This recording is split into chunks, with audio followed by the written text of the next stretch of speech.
Hello everyone. आज हम बात करेंगे केटी पेरी के डार्क पास्ट के बारे में, रूबी रोज का शॉकिंग एलिगेशन और एक पैटर्न जो इग्नोर नहीं किया जा सकता।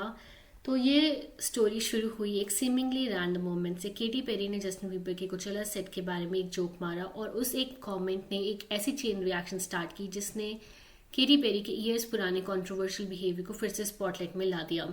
और इस बार कन्वर्सेशन ज़्यादा सीरियस है क्योंकि रूबी रोज ने कुछ पब्लिकली कहा जो जेन्युइनली डिस्टर्बिंग है। तो पूरा ब्रेकडाउन करते हैं। जब जस्टिन बीबर कोचेला पर परफॉर्म कर रहे थे, minimal production, YouTube video, simple setup, Katy Perry ने सोशल मीडिया पर जोक किया कि thank God he had YouTube premium, I don't want to see ads. ये शेड था जस्टिन की परफॉर्मेंस के अगेंस्ट। रूबी रोज जो एक पॉपुलर ऑस्ट्रेलियन एक्ट्रेस हैं, Orange is the New Black fame से ग्लोबली नोन, ने इमीडिएटली रिस्पॉन्ड किया, लेकिन रिस्पॉन्सिव काउंटर शेड नहीं था। रूबी ने पब्लिकली लिखा कि केटी पेरी ने उनके साथ मेलबर्न में सेक्सुअल असॉल्ट किया था रफली 20 साल पहले स्पाइस मार्केट क्लब में। ये एक बॉम्बशेल था। और फिर रूबी ने डिटेल्स भी शेयर किए। रूबी ने बताया कि वो ड्रंक थी, अपने बेस्ट फ्रेंड के लैब पर रेस्ट कर रही थी, इसेंशली अनकॉन्शियस या नियर अनकॉन्शियस स्टेट में थी। उनका कहना है कि केटी पेरी आके शी बेंट डाउन, अपना अंडरवेयर साइड में किया और अपने प्राइवेट पार्ट्स रूबी के फेस पर रब करने लगे। तब तक रूबी की आंखें खुल नहीं गई। रूबी के मुताबिक उनकी इमीडिएट रिएक्शन प्रोजेक्टाइल वॉमिटिंग था। रूबी ने यह भी शेयर किया कि इनिशियली उन्होंने इस इंसिडेंट को एक फनी ड्रंक स्टोरी की तरह पब्लिक में बताया क्योंकि वो नहीं जानती थी कि और कैसे इसे हैंडल किया जाए। और फिर एलिजिडली केटी पेरी ने उन्हें यूएस वीज़ा में हेल्प करने का भी ऑफर दिया, जिसके बाद रूबी ने सालों तक चुप रहने का डिसाइड किया। अब नियरली 20 साल बाद वो बोल रही हैं। उन्होंने कहा कि वो 40 साल की हैं, काफ़ी टाइम लग गया अपनी आवाज़ ढूंढने में और वो ग्रेटफुल हैं कि इस एज तक पहुंची। उन्होंने पुलिस रिपोर्ट भी फाइल किया है एलिजिडली। केटी पेरी की टीम ने इमीडिएटली रिस्पॉन्ड किया, स्ट्रांगली डिनाई किया, रूबी रोज की क्रेडिबिलिटी को क्वेश्चन किया, कहा कि रूबी का हिस्ट्री है फॉल्स एलिगेशन का स्टैंडर्ड डिनायल रिस्पॉन्स।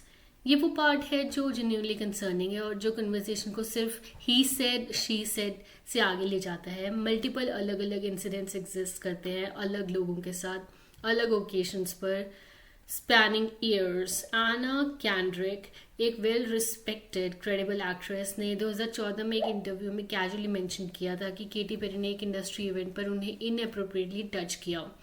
वो इंटरव्यू अब रिसर्फेस हुआ है रूबी के एलिगेशंस के बाद। कैंड्रिक का टोन क्लियरली अनकंफर्टेबल था, लेकिन उन्होंने इसको कैजुअली फ्रेम किया, जो एक्चुअली एक कंसर्निंग पैटर्न है जिसमें विक्टिम्स नॉर्मलाइज कर देते हैं इनअप्रोप्रिएट बिहेवियर को। शॉन मेंडिस का मोमेंट एग्जिस्ट करता है रेड कार्पेट पर, जब केटी पेरी ने अपेरेंटली उनका बट ग्रैब किया। वो इंटरव्यू दे रहे थे, जब वो मोमेंट कैमरास पर था, शॉन विजिबली स्टार्टल थे। जस्टिन बीबर के साथ भी एक मोमेंट है जब वो 18 ईयर्स के थे।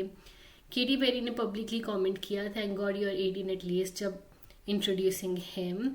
वो कमेंट जेन्युइनली अनकंफर्टेबल था। अमेरिकन आइडल पर 2018 में एक कंटेस्टेंट बेंजामिन ग्लेस के साथ इंसिडेंट हुआ था। बेंजामिन ने शेयर किया कि उन्होंने कभी किसी को किस नहीं किया था, वो किसी रिलेशनशिप के बिना किस नहीं करना चाहते थे, और केटी पेरी ने अनएक्सपेक्टेडली उनके लिप्स किस किए कैमरा के सामने। बेंजामिन क्लियरली अनकंफर्टेबल थे। केटी पेरी ने इसको फनी मोमेंट की तरह ट्रीट किया। टीनेज ड्रीम म्यूजिक वीडियो के मेल मॉडल जॉश ने एलिज किया कि केटी पेरी ने एक पार्टी में पब्लिकली उनके पैंट्स पुल डाउन किए, उसे एक्सपोज किया क्राउड के सामने। और एक रशियन टीवी प्रेजेंटर ने भी एक इंसिडेंट डिस्क्राइब किया जिसमें केटी पेरी ने उनके साथ अनवांटेड फिजिकल एडवांसेस किए।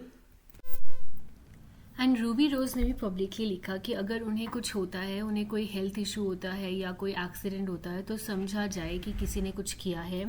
उन्होंने क्लियरली स्टेट किया कि वो ड्रग्स नहीं लेती, उन्हें कोई सीरियस हेल्थ कंडीशन भी नहीं है।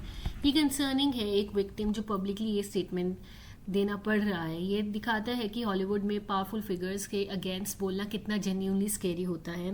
वो ओपनली कंसर्न हैं अपनी सेफ्टी के बारे में, और वो कंसर्न रियल है गिवन कि इंडस्ट्री में पावरफुल कनेक्शंस का क्या इन्फ्लुएंस होता है।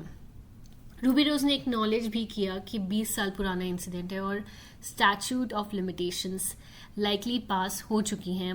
वो क्रिमिनल केस फाइल नहीं कर सकती प्रैक्टिकली, लेकिन उन्होंने पुलिस रिपोर्ट फाइल की जो एक रिकॉर्ड क्रिएट करता है।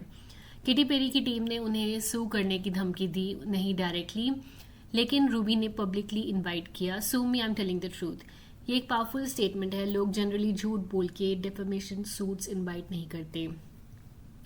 ये स्टोरी एक लार्जर कन्वर्सेशन का हिस्सा है जिस पर जेन्युइनली सोचना चाहिए। हम डेकेड से देख रहे हैं कि पावरफुल सेलिब्रिटीज, मेल और फीमेल दोनों, अपने स्टेटस का यूज करके इनअप्रोप्रिएट बिहेवियर से बचते हैं। कुछ लोगों को मी टू मूवमेंट से होल्ड अकाउंटेबल किया गया, लेकिन बहुत सारे इंसिडेंट्स जो पब्लिक रिकॉर्ड पर हैं, जो कैमरास पर कैप्चर हुए, जो मल्टीपल विटनेसेस ने देखे, वो भी नॉर्मलाइज्ड हो जाते हैं क्योंकि that's just how celebrities are. Anna Kendrick का 2014 वाला कमेंट जो उसने कैजुअली ऑलमोस्ट लाफिंगली कहा, वो एक एग्जाम्पल है कि कैसे सीरियस वायलेशंस नॉर्मलाइज हो जाते हैं, और तब वो कमेंट वायरल नहीं हुआ। अब जब रूबी रोज का एलिगेशन आया, वो रीसर्फेस हुआ और लोग कनेक्ट कर रहे हैं डॉट्स। रूबी रोज इस उम्र में बोल रही है, 40 साल की, कि मुझे 20 साल पहले अपनी आवाज़ ढूंढने में टाइम लगा। ये ट्रॉमा का रियल इम्पैक्ट है। ये डिले कोई इंडिकेटर नहीं है कि एलिगेशंस फॉल्स हैं। ये एक डॉक्यूमेंटेड पैटर्न है सेक्सुअल वायलेंस सर्वाइवर्स का। केटी पेरी के बारे में अभी तक कोई लीगल कन्विक्शन नहीं है, ये इंपॉर्टेंट है। एलिगेशंस है, प्रूवन फैक्ट्स नहीं, लेकिन मल्टीपल इंडिपेंडेंट इंसिडेंट्स एग्जिस्ट करते हैं on camera, on record, multiple witnesses के साथ, जो फिजिकल बाउंड्री वायलेशंस दिखाते हैं। ये डिसमिस नहीं किया जा सकता। रूबी रोज की स्टोरी जेन्युइनली डिस्टर्बिंग है अगर सच है, और वो पैटर्न जो एग्जिस्ट करता है, क्या Anna Kendrick, Shawn Mendes, American Idol contestant, teenage dream model, वो एक कंसिस्टेंट बिहेवियर सजेस्ट करता है जो सीरियस है। केटी पेरी अभी ऑलरेडी एक कॉम्प्लिकेटेड मोमेंट से गुजर रही है, career wise, public perception wise. ये एलिगेशंस और सीरियस कॉन्सिक्वेंसेस ला सकते हैं, लीगली, प्रोफेशनली और रेपुटेशनली भी। और रूबी रोज, चाहे आप उनके एलिगेशंस पर कोई भी पोजीशन लो, क्लियरली एक बहुत डिफिकल्ट और ब्रेव स्टेप ले रही है। उन्हें सेफ्टी कंसर्न है, उन्हें 20 साल लगे बोलने में, और वो बोल रही है। हम सब को इस कन्वर्जेशन को सीरियसली लेना चाहिए, बिना सेंसेशनलाइज किए, बिना जंप टू कंक्लूजन्स किए, लेकिन बिना डिसमिस किए भी। नीचे कमेंट्स में बताओ इस स्टोरी के बारे में आप क्या सोचते हो। लाइक और सब्सक्राइब ज़रूर करिएगा, it really helps the channel.